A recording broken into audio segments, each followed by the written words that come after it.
Hello friend, आज हम लोग पढ़ेंगे प्रमुख देशों के राष्ट्रीय खेल। किस देश का कौन सा राष्ट्रीय खेल है इसके बारे में समझेंगे। देखिए यहाँ पर लिखा है इंग्लैंड, ऑस्ट्रेलिया। इसका जो राष्ट्रीय खेल है क्रिकेट। क्रिकेट के जनक इंग्लैंड और ऑस्ट्रेलिया को ही माना जाता है। ये क्रिकेट के जनक है, इसलिए इनका राष्ट्रीय खेल क्या है? क्रिकेट है। आप इसको याद रखिएगा। चलिए आगे चलते हैं। भारत और पाकिस्तान दोनों का राष्ट्रीय खेल क्या है? हॉकी। भारत का तो सभी लोग जानते हैं हॉकी है। अब देखिएगा, भारत का हॉकी था। जब भारत पाकिस्तान का बंटवारा हुआ, पाकिस्तान वाले बहुत गुस्से में थे कि यदि भारत का राष्ट्रीय खेल क्या है? हॉकी है, तो पाकिस्तान वाले चाहते थे कि हम भारत से हर चीज में बराबरी करें। तो कह रहे हैं यदि भारत का राष्ट्रीय खेल हॉकी है तो मेरा भी क्या होगा? हॉकी होगा। इसलिए उनका भी राष्ट्रीय खेल क्या रखते हैं? लोग भी हॉकी रखे। इसलिए पाकिस्तान का भी राष्ट्रीय खेल क्या है? हॉकी है। अब समझिएगा, अमेरिका। हम जानते हैं कि पूरे विश्व में अमेरिका सबसे अमीर देश है और बहुत ही शक्तिशाली देश है। इसका कारण क्या? देखिएगा, करेक्ट बेस मतलब आधार। आधार बेस माने आधार। करेक्ट बल, बाल दिया है इसको, बल पढ़िए। उसका क्या है? बहुत मजबूत है। तो जिसका आधार मजबूत होगा क्या होगा? बहुत शक्तिशाली होगा। इसलिए अमेरिका सबसे क्या है? शक्तिशाली देश है। अब देखिए स्पेन, इसको पूरा लिखिए ना, स्पेन लिखिए। सारा है ना। अब यहाँ पर क्या लिखा है? सांड। स्पेन का जो राष्ट्रीय खेल है सांडों की लड़ाई। स्पेन का राष्ट्रीय खेल क्या है? सांडों की लड़ाई। इसको बुल फाइटिंग भी बोलते हैं। क्या करते हैं इसको? बुल फाइटिंग भी बोलते हैं। अब देखिएगा, यहाँ से 100 से क्या हो जाएगा? यहाँ पर 100 हो जाएगा ना। यह एक तरीका और है। इसको पेन पकड़िए। पेन क्या है? एक अनोखी चीज है।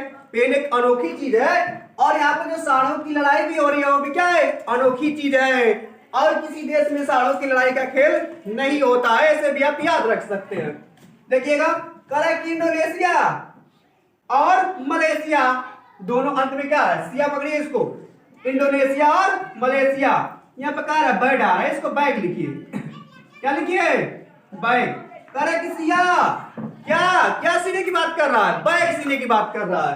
करेक्ट क्या सिया?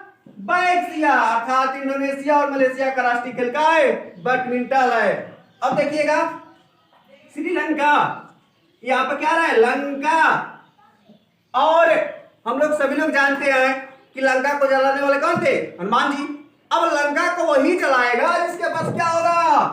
बल होगा। बल, उसको बल समझिए। अगर उनके पास बल नहीं होता, पावर नहीं होता, तो लंका को नहीं जला पाते। अर्थात श्रीलंका का राष्ट्रीय खेल क्या है? वॉलीबॉल। अब देखिए नेपाल। ये डंडी भी लिखा है, इसका मतलब समझ रहे हैं? गुल्ली डंडा, जो हमारे यहाँ बहुत अधिक मात्रा में खेला जाता है। लेकिन ये नेपाल का क्या है? राष्ट्रीय खेल। अब नेपाल का राष्ट्रीय खेल है तो नेपाल वाले गुल्ली डंडा में इतना मगन हो जाते हैं तो नेपाल से गुल्ली डंडा खेलते हुए कहाँ चले जाते हैं? भारत में। भारत से खेलते हुए नेपाल में। एक बात ध्यान दीजिएगा कि भारत का कोई भी व्यक्ति नेपाल में बिना वीजा का जा सकता है। नेपाल एक ऐसा देश है कि जिसमें हमको जाने के लिए किसी प्रकार की वीजा की आवश्यकता नहीं होती है। क्या कोई नेपाल वाला आ जाए भारत में, या भारत का कोई नेपाल में चला जाए, किसी प्रकार की वीजा की आवश्यकता नहीं होगी। तो एक गुल्ली डंडा खेला शुरू करते हैं। अब वहां से खेला शुरू करते पाकिस्तान में चले आए, सॉरी कहाँ चले आएंगे? भारत में चले आएंगे। भारत वाले किस में चले जाते हैं? नेपाल में चले जाते हैं। ऐसे आप याद कर सकते हैं। अब देखिएगा, जापान। जो से क्या? जापान है। जो से जूडो। अर्थात जापान का राष्ट्रीय खेल क्या है? Judo karate. समझ रहे हैं ना? Judo karate. और बांग्लादेश। अब इसको समझिएगा। करेक्ट बांग्लादेश, इसका क्या है? कबड्डी। अब इसको कैसे याद रखेंगे? इसको बांग्ला समझिए। बांग्ला बहुत बड़ी बड़ी क्या है? बिल्डिंगें हैं। अब इसको बॉ का हटा दीजिए ना, हड्डी कर दीजिए। अगर बांग्ला पर है, आप गलती से भी गिर गए ना, तो आपकी हड्डी का ठिकाना नहीं चलेगा कि आप कितनी, आपकी हड्डी कितने टुकड़ों में टूट गई। देखिएगा, बांग्ला बांग्ला बहुत बड़े बड़े होता है। अगर गलती से भी नीचे आ गए तो आपकी हड्डियां कितने टुकड़ों में टूटेगी पता नहीं चलेगा। इस तरह से बांग्लादेश का राष्ट्रीय खेल क्या है? कबड्डी। अब देखिएगा, करेक्ट भूटान। भूटान लिखा, टो लिखा, इसको तो बनाइए ना। तान। क्या करिए? तान। क्या तान? तीर तान। क्या तानने के लिए कर रहा है? करेक्ट तीर तान। अर्थात भूटान का राष्ट्रीय खेल क्या है? तीरंदाजी।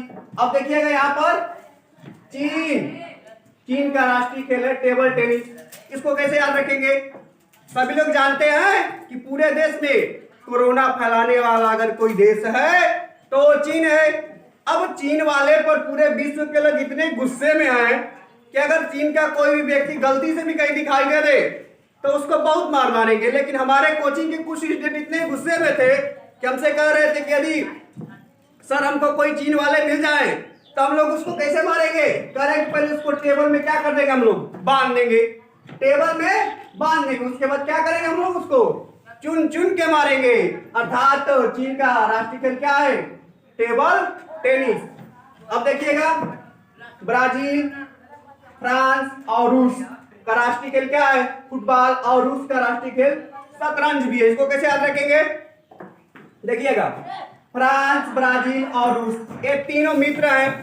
तीन मित्र है, का नाम फ्रांस है, दूसरे वाले का नाम ब्राजील है, तीसरे का नाम रूस है। अब तीनों क्या कर रहे हैं, फुटबॉल खेल रहे हैं। ये जो पहला मित्र है फ्रांस, अब क्या करता है, अपने फुट में बाल को क्या कर ले रहा है, फंसा ले रहा है। अपने पैरों में बाल को क्या कर लिया, फंसा लिया फुट में। अब सेकेंड वाला ब्राजील, इसको बॉल पकड़िए और इसको हटा दीजिए। ये क्या कर रहा है, सेकेंड वाला जो ब्राजील वाला नाम का ब्राजील मित्र है, ये कर रहा है, इसको क्या कर रहा है, बल दे रहा है, मतलब इसको सपोर्ट कर रहा है। ये पहला जो फ्रांस नाम का मित्र है, अपने फुट में बाल को क्या कर लिया, फंसा लिया है, और ये वाला क्या कर रहा है, इसको बल दे रहा है, मतलब इसका सपोर्ट कर रहा है कि चलो हम लोग क्या करते हैं, खेलते हैं। जो तीसरा वाला मित्र है रूस, ये क्या होता है, रूस जाता है कि जाओ तुम लोग के साथ हम फुटबॉल नहीं खेलेंगे, जाओ तुम लोग के साथ हम फुटबॉल नहीं खेलेंगे, हम क्या खेलेंगे, शतरंज खेलेंगे।